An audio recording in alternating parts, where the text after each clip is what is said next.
नमस्कार, आप देख रहे हैं लाइव टाइम्स टीवी। आपके साथ मैं हूं वर्षा। माफ कीजिएगा, थोड़ी टेक्निकल प्रॉब्लम की वजह से आपको साउंड नहीं आ रही होगी, लेकिन अब शायद साउंड क्लियर होगी। आप हमें बता सकते हैं कि साउंड अब आपको आ रही है या नहीं।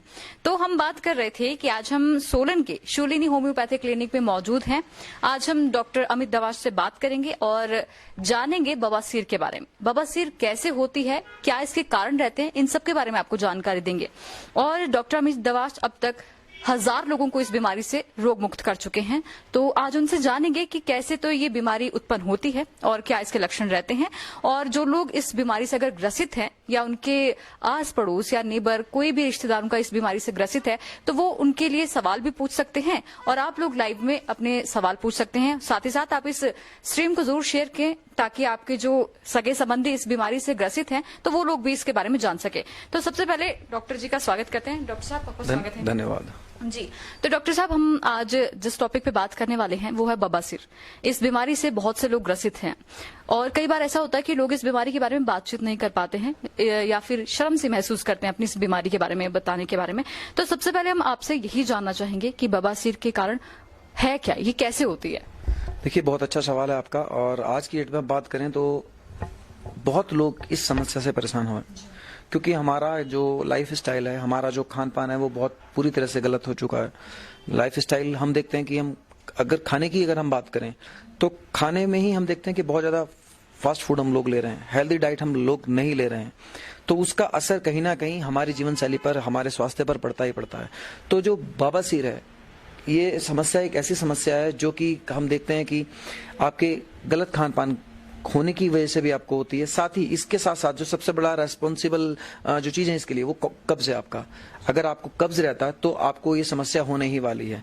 अब हमने ध्यान किन चीजों का रखना है? ध्यान हमने इस चीज का रखना है कि सबसे पहले हम जानते हैं कि पाइल्स होती क्या है।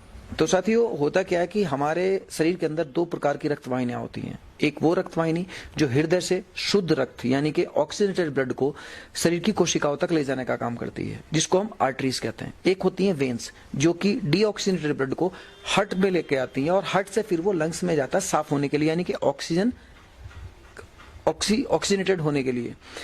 अब होता क्या है कि बहुत लंबे समय तक अगर आपको कब्ज की शिकायत बनी रहती है तो आप मल त्याग करते समय बहुत ज्यादा जोर लगाते हैं, ठीक है। और वो जोर लगने की वजह से हम देखते हैं कि जो रेक्टल वेन है आपकी, जो गुदा की आपकी जो सिराएं हैं, उनके अंदर रक्त जो है वो रुकना शुरू हो जाता है। और सबसे बड़ी बात कि आप जैसे मेरे हाथों के ऊपर देख ही रहे हैं सिराएं, वेन्स, तो नेचुरली होता क्या है कि ये वेन्स रबड़ नुमा होती है। जैसे आप गुब्बारा देखते हैं ना, गुब्बारे की तरह होती हैं, तो उसमें कितनी हवा आप भर सकते हैं। तो ठीक इसी तरह से इनकी इलास्टिसिटी बहुत ज्यादा होती है और ये गुब्बारे नुमा होती हैं। तो लंबे समय तक जब आप बार बार आपको कब्ज की शिकायत रहती है और बार बार आप जोर लगाते हैं तो इन सिराओं के अंदर रक्त रुकना शुरू हो जाता है और वो रक्त से जो सिराएं फूल जाती हैं वो मल द्वार को ऑक्यूपाई कर लेती हैं। और जब इंसान लैट्रिन पास करता है यानी कि मल त्याग करता है तो वो वेन्स बाहर आ जाती हैं। इसको हम पाइल्स कहते हैं। बेसिकली पाइल्स दो प्रकार की होती हैं, एक तो जिनमें खून आता है अक्सर, ठीक है, और एक ऐसी होती है जिनमें खून नहीं आता है, जो कि जिनमें केवल मस से ही आपको दिखाई देते हैं, ठीक है। तो दोनों ही प्रकार की बवासीर का ट्रीटमेंट यहाँ पर किया जाता है। साथ ही फिस्टुला का भी ट्रीटमेंट यहाँ पर संभव है। और कुछ ऐसे लोग जिनको मल द्वार जिनका बाहर निकल जाता है, जिसको हम मेडिकल लैंग्वेज में प्रोलैप्स ऑफ रेक्टम कहते हैं, उस चीज की भी चिकित्सा हम लोग करते हैं। तो डॉक्टर साहब, मैं आपसे ये भी जानना चाहूंगी और जो हमारे दर्शक है शायद वो भी ये लोग जानना चाहेंगे कि क्या आज तक हमने सुना है कि बवासीर का जो इलाज है वो बिना ऑपरेशन के क्या हो सकता है? इसमें कुछ लोग कहते हैं कि ऑपरेशन करवाना पड़ेगा, कुछ लोग डरते भी हैं इस चीज से, और कुछ लोग इस बीमारी को तभी छुपाते हैं कि शायद कहीं बड़ा ऑपरेशन ना करवाना पड़े। जो जूझ रहे हैं इस बीमारी से वो भी लोग परेशान होते हैं और डरते भी हैं। क्या बिना ऑपरेशन के इसका इलाज संभव है? जी हाँ, हमारे बहुत ऐसे पेशेंट हैं जो कि आप बता चुके हैं। हमारे बहुत ऐसे पेशेंट हैं जो लोग बिना ऑपरेशन के इस बीमारी से निजात पा चुके हैं। सबसे पहले आपको समझना क्या होगा, आपको समझने की जरूरत है। छोटा सा एग्जांपल मैं दे रहा हूँ। अक्सर आप देखते हैं कि ऑपरेशन की जरूरत बहुत एडवांस स्टेज में जाकर होती है। कुछ हद तक पेशेंट को हम बिना ऑपरेशन के भी ठीक कर लेते हैं और बिना ऑपरेशन के पॉसिबल है इसका इलाज। ऐसा नहीं कि पॉसिबल नहीं है, क्योंकि हमारे यहाँ पर बिना किसी ऑपरेशन के ही हम इसकी चिकित्सा करते हैं। एक छोटा सा एग्जांपल मैं आपको दे रहा हूँ। आपने अक्सर देखा होगा जब हम जिम करते हैं, अगर मैं इस हाथ से जिम डंबल उठाता हूँ और वेट मारता हूँ तो हम देखते हैं कि हमारी ये मांसपेशी फूल जाती है, लेकिन ये हाथ हमारा ऐसे ही रहेगा। अब जैसे ही हम जिम करना छोड़ते हैं, हमारा शरीर उसी रूप में वापस आ जाता है। तो समझने की जरूरत क्या है? समझने की जरूरत ये है कि जो पाइल्स हुई है उसका जो मुख्य कारण है, आपको उसको समझना है। पाइल्स क्या है? एक बीमारी है। वो बीमारी क्यों हुई है, उसके कारण को आपने समझना है। जब तक आप कारण का निवारण नहीं करने वाले, तब तक आपकी जो बीमारी है वो सोल्व नहीं हो सकती है। ध्यान क्या रखना है कि पाइल्स का जो मुख्य कारण है वो क्या है? आपका कब्ज है।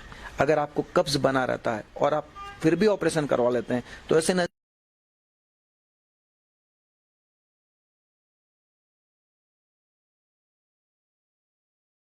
भूत कारणों पे आपको काम करना होगा।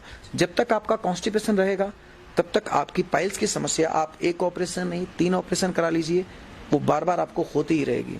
तो मूलभूत कारण क्या है पाइल्स का? Venus congestion. और वीनस कंजेशन होने का कारण क्या है? आपका जोर लगाना। और आप जोर क्यों लगा रहे हैं? क्योंकि आपको कॉन्स्टिपेशन है। और कॉन्स्टिपेशन क्यों है? क्योंकि हो सकता है आपकी आंतों के अंदर ड्राइनेस हो, आप ऐसा खाना खा रहे हैं जिसके अंदर फाइबर की कमी हो। तो सबसे पहले हमने काम कहां करना है? सबसे पहले हमने काम करना है एक तो आपके नर्वस सिस्टम पर, दूसरा आपकी इंटेस्टाइन के अंदर जो नमी है आपकी वो बरकरार रहे, ताकि आपको कब्ज ना हो। तो हम बेसिकली इन चीजों को ध्यान में रखते हैं कि जो बेसिक कारण है इसका, उस चीज को दूर किया जाए तो नेचुरली जो बीमारी है वो स्वतः ही अपने आप दूर हो जाती है। डॉक्टर साहब, अभी आपने कुछ और भी बीमारियों के इसके बीच में बात की है। फिशर की बात करें अगर, या प्रोलेप्स रेक्टम की बात करें, तो फिशर क्या होता है सर, ये पहले बताएं। हाँ, देखिए होता क्या है, फिशर का मतलब होता है चटक जाना। कई लोग ऐसी तरह की शिकायत करते हैं कि उनको जो गुदा द्वार है उनका, उसमें कट लग जाता है। कट लगना ही फिशर कहलाता है। कट क्यों लगता है? उसके कई कारण हैं। कई लोगों का मल आगे से हार्ड होता है और पीछे से सॉफ्ट होता है। तो आगे से हार्ड होने की बजाय जब वो बाहर निकलता है तो जो रेक्टम है आपका, रेक्टम के एरिया को प्रॉपरली वो पूरी तरह से बाहर लाने की कोशिश करता है, जिसकी वजह से जो आपकी रेक्टल वेन, जो मसल्स हैं आपकी, वो प्रॉपर ओपन नहीं हो पाती और जिसकी वजह से वो कट लग जाता है। तो फिशर में हम देखते हैं, फिशर हम कहते हैं कि कट लगने को हम फिशर कहते हैं। फिशर मतलब कट लगना, चीरा लगना, जिसको हम आम भाषा में बोल सकते हैं। तो ध्यान ये रखिए, अगर ये भी एक कब्ज की वजह से ही प्रॉब्लम होती है, ठीक है, और ड्राइनेस की वजह से प्रॉब्लम होती है। तो मतलब अगर बात करें सभी बीमारियों की, अगर ये जो बीमारियां अभी आपने गिनाई है, फिशर की बात करें या फिर बवासीर की बात करें, सभी बीमारियां जो है कब्ज से होने वाली हैं। जी हाँ। और अभी हम बात ये भी पूछना चाहेंगे कि जो फिशर है इसका इलाज कैसे होता है? देखिए, फिशर का ट्रीटमेंट जो है होम्योपैथी में बहुत ही आसानी से होता है और कई पेशेंट हमारे ऐसे हैं जो पूरी तरह से ठीक हो चुके हैं। सबसे पहले तो हम पेशेंट की जो डाइट है उसको रेगुलेट करते हैं। पेशेंट को कौन सा खाना खाना है, कौन सा नहीं खाना है, इन बातों का विशेष ध्यान रखा जाता है। और अगर पेशेंट को फिशर में ब्लीडिंग है तो हम ऐसी मेडिसिन भी उसको देते हैं ताकि वो ब्लीडिंग भी कंट्रोल रहे, क्योंकि अगर ब्लीडिंग बहुत ज्यादा होती है तो पेशेंट वीक हो जाता है, कमजोरी उसको आ जाती है। तो बेसिकली हमारा जो बेसिक मुद्दा होता है वो लक्षणों पर आधारित होता है कि पेशेंट को सिम्टम्स किस तरह का रहे हैं। कई लोगों को सुई की तरह चुभन वाला दर्द भी हो सकता है, कई लोगों को जैसे ब्लेड से कट लग जाता है इस तरह का दर्द होता है। तो इसमें होम्योपैथी की मेडिसिन को सिम्टमेटोलॉजी के अकॉर्डिंग हमने चूज करना होता है और पेशेंट को हम देते हैं। और हम पेशेंट को गाइड ये करते हैं कि अगर एल्यूमिनियम पॉइजनिंग पेशेंट को है, अगर आपके घर में एल्यूमिनियम के बर्तन अगर यूज हो रहे हैं, तो ये बहुत बड़ा कारण है कॉन्स्टिपेशन होने का। और कॉन्स्टिपेशन से आगे हम देखते हैं कि जब आप जोर लगाते हैं तो पाइल्स, फिस्टुला, फिशर, ये सब प्रॉब्लम आपको होती हैं।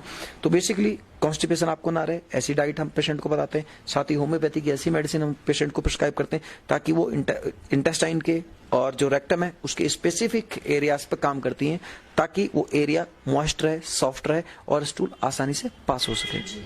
तो सभी बीमारियों को कारण अगर माना जाए तो कॉन्स्टिपेशन है, यानी कि कब्ज होना ही सभी बीमारियों का कारण है।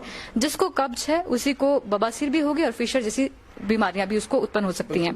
तो सर आप थोड़ा सा जो ये कब्ज है, कॉन्स्टिपेशन है, तो इसके बारे में थोड़ा सा बताएं सर। देखिए, कब्ज क्यों होता है, कब्ज का कारण क्या है, ये एक बहुत बड़ा टॉपिक है, लेकिन फिर भी मैं कुछ चीजें आपको डिटेल में बता रहा हूँ। सबसे पहले तो आपका अनियमित खान पान, दूसरा आप जो मैदा युक्त खाना आप खा रहे हैं वो, क्योंकि मैदा बहुत पतली होती है और आपकी आंतों से बहुत आसानी के साथ चिपकती है, और चिपकने के साथ साथ हम देखते हैं कि वो पानी को लंबे समय तक रोक नहीं पाती है। जबकि हमने देखा है कि आप कहीं भी जाते हैं, किसी भी हॉस्पिटल में जाते हैं, वहां आपको बताया जाता है कि आप ऐसा खान पान अपनाएं जिसके अंदर फाइबर ज्यादा हो, क्योंकि फाइबर बहुत लंबे समय तक पानी को रोक कर रखता है, जबकि मैदा जो है वो लंबे समय तक पानी को रोक कर नहीं रखती, जो कि कॉन्स्टिपेशन का एक बहुत बड़ा कारण बनता है। कुछ लोग ऐसे हैं जिनकी दिनचर्या ही गलत है, कुछ लोग ऐसे हैं जो रात को लेट सोते हैं और सुबह लेट उठते हैं। तो सुबह अगर हम आयुर्वेद की बात करें तो 6:30 से 7:30 बजे का समय ऐसा होता है कि आपकी जो बड़ी आंत है वो क्लीन होने का समय होता है।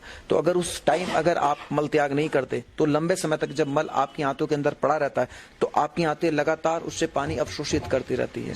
तो जो मल सॉफ्ट था वो लंबे समय तक आंतों में पड़ा रहने की वजह से उसका पानी आंतें सोख रही हैं और वो धीरे धीरे हार्ड स्टूल में कन्वर्ट हो जाता है, जो कि कॉन्स्टिपेशन का कारण बनता है। तीसरा ये कि हम देख रहे हैं कि एल्यूमिनियम पॉइजनिंग आज की डेट में बहुत कॉमन हो चुकी है, क्योंकि हर घर में एल्यूमिनियम के बर्तन यूज हो रहे हैं और एल्यूमिनियम ही एक ऐसा धातु है जिसकी वजह से बहुत ज्यादा कंडीशन हम कह सकते हैं जो बहुत ज्यादा डिजीजेज हम लोगों को हो रही हैं, क्योंकि एल्यूमिनियम पॉइजनिंग एक बहुत बड़ा टॉपिक है जिस पे हम कभी बात करेंगे। तो अगर आपके घर में एल्यूमिनियम के बर्तन हैं और आपको सॉफ्ट स्टूल है और सॉफ्ट स्टूल को पास करने में भी आपको जोर लगाना पड़ रहा है, तो समझ लीजिए कि आपको एल्यूमिनियम पॉइजनिंग हो चुकी है। तो एल्यूमिनियम पॉइजनिंग जब होती है तो ड्राइनेस बहुत काउज होती है, और ड्राइनेस जब काउज होगी तो नेचुरली जो म्यूकस है आपकी इंटेस्टाइन का या फिर जो रेक्टम के अंदर म्यूकस लेयर होती है आपकी, वो ड्राई हो जाती है। और ड्राई होने की वजह से कई बार जो मल हार्ड होता है जब वो बाहर निकलता है तो नेचुरली फिसर भी पड़ सकता है और वैसे भी इरोजन हो सकता है, उसकी वजह से भी ब्लीडिंग हो सकती है। तो कॉन्स्टिपेशन के लिए सबसे ज्यादा जरूरी क्या है, आप अपना नियमित रूप से अपना खान पान सही रखें, दिनचर्या अपनी सही रखें। साथ ही एल्यूमिनियम अगर आपको पॉइजनिंग है तो इसके लिए होम्योपैथी में मेडिसिन आती है, इसको एंटीडोट करने के लिए, वो आप यूज कर सकते हैं और बहुत अच्छे उसके परिणाम हैं। और हाँ, कुछ लोग ऐसे हैं जो लंबे समय तक सिटिंग में रहते हैं, ठीक है, और लोग ऐसे हैं जो लंबे समय तक सिटिंग में रहते हैं। तो ऐसे लोगों से मेरा निवेदन है कि सुबह 1 घंटा आप वॉक जरूर करें, क्योंकि जब आप वॉक करते हो तो पूरे शरीर की मूवमेंट होती है, और आप जब पैदल चलते हैं तो इंटेस्टाइन की मूवमेंट यानी कि जिसको हम कहते हैं पेरिस्टाल्टिक मूवमेंट, वो बहुत अच्छी रहती है। तो पेरिस्टाल्टिक मूवमेंट का अच्छा रहना आपके लिए बहुत जरूरी है, क्योंकि पेरिस्टाल्टिक मूवमेंट अगर आपकी सही है और ड्राइनेस अगर आपको नहीं है तो आपको कॉन्स्टिपेशन नहीं हो सकता। तो कॉन्स्टिपेशन नहीं होगा तो आगे चलने वाली जो बीमारियां उनके चांसेस भी कम होंगे। तो डॉक्टर साहब, जो हमारे दर्शक हमारे साथ जुड़े हैं वो भी कुछ सवाल अब पूछ रहे हैं। तो यहाँ पर जय सहुता जी पूछ रहे हैं कि फिस्टुला के बारे में बात करो। तो डॉक्टर साहब अब थोड़ा सा आप बता दीजिए, वैसे हम अगले प्रोग्राम में भी इन सब बीमारियों के बारे में आपको डिटेल में बताने वाले हैं, लेकिन इनका सवाल है तो आप इसके बारे में जरूर बताएं। देखिए, फिस्टुला को हम आम भाषा में भगंतर कहते हैं। ये दो एक होल टाइप का होता है, एक पैसेज बन जाता है जिसमें दोनों तरफ से पैसेज हो सकता है। कई बार इसमें पस आपको आ सकता है, ठीक है, कई बार ब्लीडिंग भी आ सकती है। और अगर वो पैसेज पूरा क्लियर हो गया है तो कई बार हम देखते हैं कि जब पेशेंट मल त्याग करता है तो मल त्याग करते वक्त हम देखते हैं कि उस पैसेज से मल भी आता है।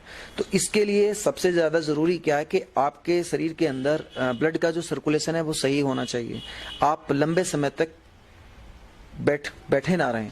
कुछ लोग ऐसे हैं जो लंबे समय तक बैठे रहते हैं और हम देखते हैं कि उनके पैरों में झनझनाहट शुरू हो जाती है, ब्लड सर्कुलेशन उनका प्रभावित होता है। तो अक्सर ये प्रॉब्लम्स आती हैं उन लोगों को जो लोग बहुत लंबे समय तक सिटिंग करते हैं, चाहे वो ड्राइवर हो, चाहे वो टीचर्स हों या बैंकर्स हों, इन लोगों को ये ज्यादा प्रॉब्लम्स आती है। तो ऐसे लोगों को ध्यान ये रखना है कि बॉडी उनकी एसिडिक हो चुकी है, तो अपनी चीजों में वो चीजें शामिल करें आप जिसकी वजह से आपका जो ब्लड है वो अल्कलाइन रहे, यानी कि खून आपका आम भाषा में पतला रहे, ठीक है। इन चीजों का आपने ध्यान रखना। बाकी फिस्टुला के भी हमारे कई ऐसे केसेस हैं जो पूरी तरह से ठीक हैं। तो इन्हीं सब के साथ अब आगे हम बात करेंगे प्रोलैप्स रेक्टम के बारे में, क्योंकि आपने जब हमें शुरू में बताया कि कब्ज के साथ साथ ये चीजें होती हैं, तो कब्ज के बारे में हमने बात की और फिशर के बारे में हमने बात की। तो प्रोलैप्स रेक्टम के बारे में अब हम जानना चाहेंगे, थोड़ी सी जानकारी इसके बारे में भी दें। जी देखिए, प्रोलैप्स ऑफ रेक्टम, आम भाषा में प्रोलैप्स ऑफ रेक्टम का मतलब होता है जो मलाशय आपका, जहां पर आपका मल इकट्ठा हो रहा है ना, वो बाहर आ जाता है। और वो क्यों आता है? क्योंकि आपका जो मलाशय है उसके जो लिगामेंट्स है, जो वो बंधा हुआ है, वो कमजोर पड़ जाता है, या फिर आपका जो रेक्टम की जो मसल्स है आपकी, जो गोल नुमा होती है, बिल्कुल गोल होती है, वो अगर वो मसल्स लूज पड़ जाती है तो पेशेंट जैसे ही खड़ा होता है और जोर लगाता है तो इंट्रा एब्डोमिनल प्रेशर बढ़ने की वजह से हम देखते हैं कि वो चीज बाहर आ जाता है, मलद्वार बाहर आता है। कई लोग ऐसे हैं जिनको लैट्रिन करने पर वो मलद्वार बाहर आता है। कई लोग ऐसे हैं जो वेट उठा रहे हैं, ठीक है, हैवी वेट उठा रहे हैं, लेकिन शरीर में इतनी जान नहीं है और वेट तो उठा लिया लेकिन प्रोलैप्स ऑफ रेक्टम हो जाता है। प्रोलैप्स ऑफ रेक्टम या फिर हम कहते हैं प्रोलैप्स ऑफ यूट्रस भी महिलाओं में जो देखा जाता है, बच्चेदानी का नीचे उतर जाना, वो भी इसी वजह से होता है। लक्षण मतलब कारण जो है वो क्या है? इंट्रा एब्डोमिनल प्रेशर का राइज होना और लिगामेंट्स का वीक होना। और जो रेक्टम है इसकी जो बाहरी जो मांसपेशी है जब वो लूज पड़ जाती है तो उस वजह से भी आपका जो मल द्वार है वो बाहर की तरफ खिसक जाता है। इसमें हम देखते हैं कई लोग ऐसे हैं जो कि पेशाब करने के लिए भी बैठते हैं तो भी थोड़ा वो जोर पेशाब करने के लिए भी लगाते हैं तो भी उनका मल द्वार बाहर आता है। इसका पूरी तरह से इलाज संभव है होम्योपैथी में, कई केस हमारे ठीक हो चुके हैं, आप मेरे पेज पर जाकर भी देख सकते हैं। तो डॉक्टर साहब अब ये जानना चाहेंगे कि जो लोग इस बीमारी से ग्रसित होते हैं किन लोगों में ये बीमारियां ज्यादातर देखी जाती हैं और किस तरह का काम करने वाले लोग या फिर किस तरह की दिनचर्या रखने वाले लोगों में ये बीमारियां उत्पन्न होती हैं? देखिए, दिनचर्या के बारे में तो मैं आपको पहले ही बता चुका हूँ। अब बात करते हैं काम करने वाले की। अगर हम मॉडर्न टाइम की अगर हम बात करें तो इस समय हम देखते हैं कि बहुत से लोग ऐसे हैं जो जिम कर रहे हैं, ठीक है, अच्छे परिवार के लोग हैं, और कुछ लोग ऐसे हैं जो बॉडी बनाने के चाहत में जिम जाते हैं, और जिम पहुंचकर वो लोग अननेसेसरी, ठीक है, हैवी वेट उठाना शुरू कर देते हैं। तो हमारे पास कई ऐसे केसेस आए हैं जो कि जिम में जाने के बाद जिनको ये प्रॉब्लम्स आई है। किसी को इंग्वाइनल हर्निया हुआ है, तो किसी को प्रोलैप्स ऑफ रेक्टम हुआ है, और किसी को पाइल्स की प्रॉब्लम हुई है। ऐसे कई लोग हैं हमारे पास, नवयुवक हैं जिनको इस तरह की प्रॉब्लम आई है। तो आपसे मेरा निवेदन है कि अगर आपको पाइल्स की या प्रोलैप्स ऑफ रेक्टम की अगर प्रॉब्लम है तो आप हैवी वेट बिल्कुल ना उठाएं, क्योंकि अगर आप हैवी वेट उठाते हैं तो इंट्रा एब्डोमिनल प्रेशर बढ़ता है, और इंट्रा एब्डोमिनल प्रेशर जब बढ़ता है तो वीनस कंजेशन ज्यादा होती है, और जब वीनस कंजेशन ज्यादा होती है तो रेक्टम पे बहुत ज्यादा जोर पड़ता है, तो उसकी वजह से जो रेक्टम है बाहर भी आ सकता है। और अगर रेक्टम के लिगामेंट अच्छे मजबूत हैं, मांसपेशियां अगर मजबूत हैं, तो हम देखते हैं कि वेंस बाहर आ जाती हैं, जिसको आम भाषा में हम बवासीर कहते हैं। तो अभी तक जितने भी हमने बीमारियां गिनी हैं या उनके बारे में बात की है, तो बवासीर की बात की सबसे पहले, जैसे कि हमने इस बीमारी से बहुत से लोग जूझ भी रहे हैं, लेकिन इन सब का कारण आपने बताया कि कब्ज है, कॉन्स्टिपेशन होना ही इनका कारण है। तो कॉन्स्टिपेशन के बारे में एक बार फिर से किन कारणों से हो रही है और क्या रहेगा इसमें आगे, इसके बारे में जरूर बताएं। देखिए, कब्ज के कारण मैं आपको बता चुका हूँ। एक तो मैदा आपने नहीं खाना है, ऐसा खान पान आपने अपनाना है जो जिसके अंदर फाइबर ज्यादा हो, फाइबर युक्त खाना आपने लेना है। नंबर 3, दिनचर्या अपनी सही रखनी है, नियमित रूप से व्यायाम करना है, आपने हल्का व्यायाम करना है, और साथ ही ध्यान इस बात का रखना है कि रात का जो भोजन है वो थोड़ा जल्दी आप करें, लेट नाइट ना करें, क्योंकि जितना लेट नाइट आप करते हैं बेसल मेटाबॉलिक रेट आपकी डाउन चली जाती है, तो खाना प्रॉपर डाइजेस्ट हो भी नहीं पाता, तो वो वेस्ट मटेरियल के रूप में ही आपके शरीर को नुकसान पहुंचाता है। तो ध्यान रखें, नियमित रूप से खान पान और फाइबर युक्त भोजन आप लें, और जितना हो सके अपने बर्तन आप बदल सकते हैं, लोहे के बर्तन आप यूज कर सकते हैं, क्योंकि बर्तन बहुत मायने रखते हैं इस चीज के लिए, ठीक है। और जो मैदा युक्त भोजन है आप उससे जरूर दूरी बनाएं। कुछ महिलाएं ऐसी होती हैं कि जिन महिलाओं को कभी प्रॉब्लम नहीं होती है, लेकिन जैसे ही उनकी डिलीवरी होती है और डिलीवरी के दौरान उनको एक इंजेक्शन लगता है, सिजेरियन डिलीवरी की स्पेशली मैं बात कर रहा हूँ, तो क्योंकि महिलाओं को ये रोग बहुत ज्यादा होता है ड्यूरिंग प्रेगनेंसी, क्योंकि प्रेगनेंसी के दौरान महिलाओं एक वेट बियर करती हैं, बच्चा पेट में उनके होता है, तो नेचुरल सी बात है इंट्रा एब्डोमिनल प्रेशर उनका राइज होता है और वीनस कंजेशन ज्यादा होती है, जिसकी वजह से पाइल्स की समस्या हो जाती है। और कई बार ड्यूरिंग डिलीवरी जब महिला जोर लगाती है तो उस दौरान भी इंट्रा एब्डोमिनल प्रेशर बढ़ने की वजह से उनको पाइल्स की प्रॉब्लम हो जाती है। कई महिलाएं ऐसी हैं जिनको ऑपरेशन करने के बाद, यानी कि सिजेरियन ऑपरेशन होता है, उसको करने के बाद ये प्रॉब्लम आती है। दरअसल वो प्रॉब्लम आती है, इंजेक्शन उनको लगता है, एक इंजेक्शन होता है एनेस्थीसिया का, वो इंजेक्शन उनकी रीढ़ की हड्डी में लगता है, और वो इंजेक्शन आगे जो लार्ज इंटेस्टाइन है उसको जो सप्लाई जा रही होती है वो प्रॉपर सप्लाई जा नहीं पाती, नर्वस सिस्टम अफेक्ट हो जाता है, जो एनर्जी का फ्लो है वो स्लो हो जाता है, और ऐसी महिलाओं को अक्सर कॉन्स्टिपेशन की प्रॉब्लम रहती है, जो आगे चलकर इन सभी बीमारियों का कारण बनता है। तो ऐसी बहुत सी महिलाएं हमारे पास आई हैं जिनको जो प्रॉब्लम हुई है वो आफ्टर डिलीवरी के बाद हुई है। तो डॉक्टर साहब कुछ सवालों की ओर भी बढ़ना चाहेंगे। यहाँ पर रोमी जस्टा जी कह रहे हैं कि मेरे मस्सा लगा है और कभी कभी ब्लीडिंग भी होती है। तो रोमी जी, अगर आपको मस्सा है, ब्लीडिंग होती है, तो आप इस बात का विशेष ध्यान रखें कि आपको वात और पित्त दोनों दोष हैं।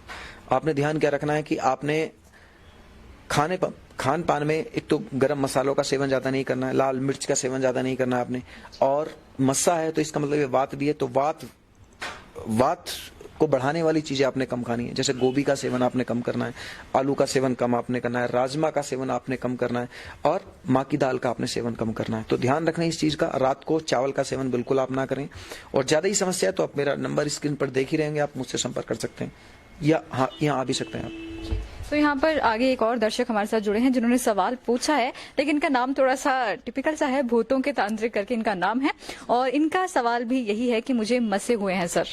देखिए, मस्से आपके ठीक हो सकते हैं सर पूरी तरह से, और हजारों लोग यहाँ से ठीक हुए हैं बिना ऑपरेशन के। हम लोग ये चिकित्सा करते हैं क्योंकि मूलभूत कारण जो है आपकी बीमारी का, उसको जब रिमूव कर दिया जाता है तो सारी बीमारी अपने आप दूर हो जाती है। तो यहाँ पर सर लोगों के सवाल भी लिए और आपने बताया भी कि किस तरह से इन सब बीमारियों का इलाज क्या है और खाने पीने का ध्यान रखना है। तो सर मैं एक बार चाहूंगी कि आप जाने से पहले सभी दर्शकों को जो इस बीमारी से जूझ रहे हैं उन्हें भी, और जो अभी तक इस बीमारी से दूर है उन लोगों को भी एक बार खाने पीने के बारे में जानकारी दें। हाँ, देखिए, मैं आप सभी लोगों से ये कहना चाहता हूँ कि सबसे पहले तो आप अपना खाना जो है वो आप ज्यादा एसिडिक खाना ना रखिए। एक तो अगर आप मीठा यूज कर रहे हैं, चीनी अगर आप बहुत ज्यादा ले रहे हैं तो चीनी कम करके आप गुड़ की तरफ आइए। एल्यूमिनियम के बर्तन छोड़कर आप लोहे के बर्तनों की तरफ आइए, या फिर जो पुराने हमारे लोग थे जिनके बर्तन यूज कर रहे थे उनकी तरफ आप आइए। और फाइबर युक्त आप डाइट लीजिए, मैदा से आप दूरी बनाइए। और जिन लोगों को ये प्रॉब्लम है, बहुत लंबे समय से चल रही है, उन लोगों को ध्यान रखना भी है, लेकिन वो लोग जो आगे चल के बीमार ना हो उन लोगों ने भी इस चीज का ध्यान रखना है। एक इसके लिए मैं आपको एक योग बता रहा हूं, आपने अक्सर देखा होगा बाबा रामदेव जी जो बटरफ्लाई करके एक योग बताते हैं, वो आपके पेल्विक ऑर्गन्स जो हैं उनके अंदर जो वीनस कंजेशन, उनके लिए बहुत अच्छी एक्सरसाइज है। जो हैवीनेस रहती है वो दूर होगी, तो ऐसे लोग बटरफ्लाई भी कर सकते हैं जी। तो सर यहाँ पर सवाल कुछ और भी आ रहे हैं, जरूर इनके हल आपसे जानना चाहेंगे। विपिन ठाकुर जी कह रहे हैं कि स्टार्टिंग का स्टूल जो है हार्ड हो रहा है और बाद में जो है स्टूल नॉर्मल हो जाता है, फिर भी पेन हो रही है, क्या दिक्कत है? हाँ, देखिए विपिन जी आगे का स्टूल आपका हार्ड है, यही मैं ऑलरेडी अपने बता चुका हूँ इस प्रोग्राम में। होता क्या है कि रेक्टम की इनएक्टिविटी की वजह से आगे का स्टूल जो हार्ड होता है, और जब आगे का स्टूल बाहर निकलता है तो वो हमारी जो गुदा द्वार है उसको छीलता हुआ बाहर निकलता है, या फिर वो काफी बड़ा होता है। जो एरिया है गुदा द्वार का वो इतना बड़ा नहीं होता जितना वो स्टूल बड़ा हो जाता है अंदर।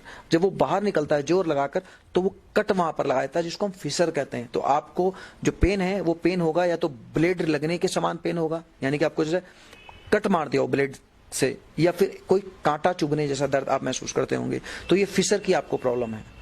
जिनका फर्स्ट स्टूल हार्ड होता है अक्सर उन लोगों को फिशर की प्रॉब्लम ज्यादा आती है जी।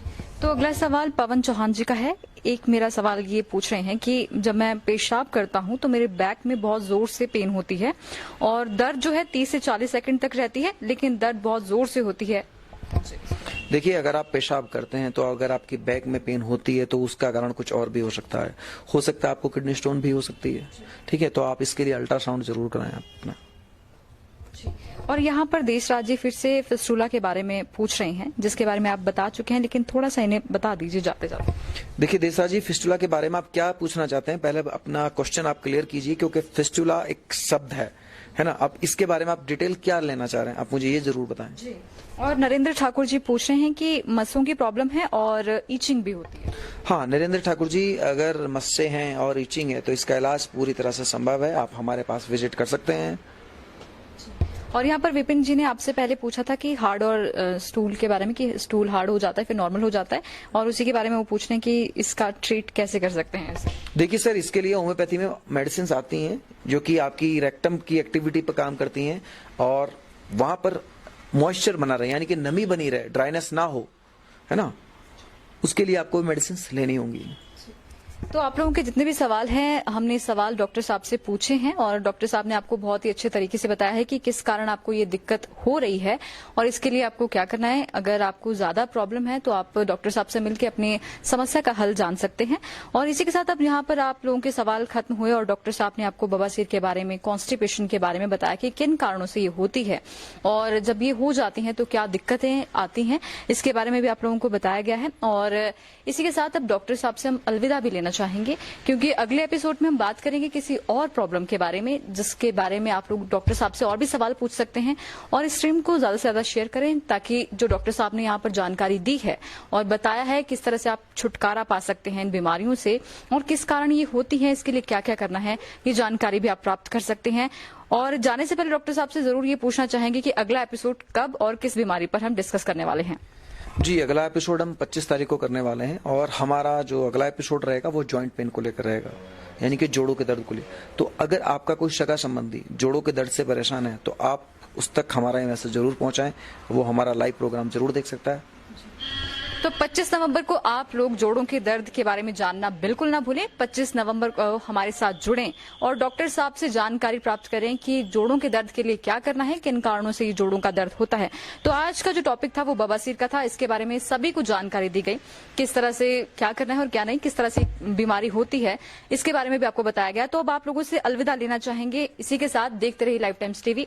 मैं हूं वर्षा और मेरा साथ दिया senior video journalist Ajay Bhatia ji ने।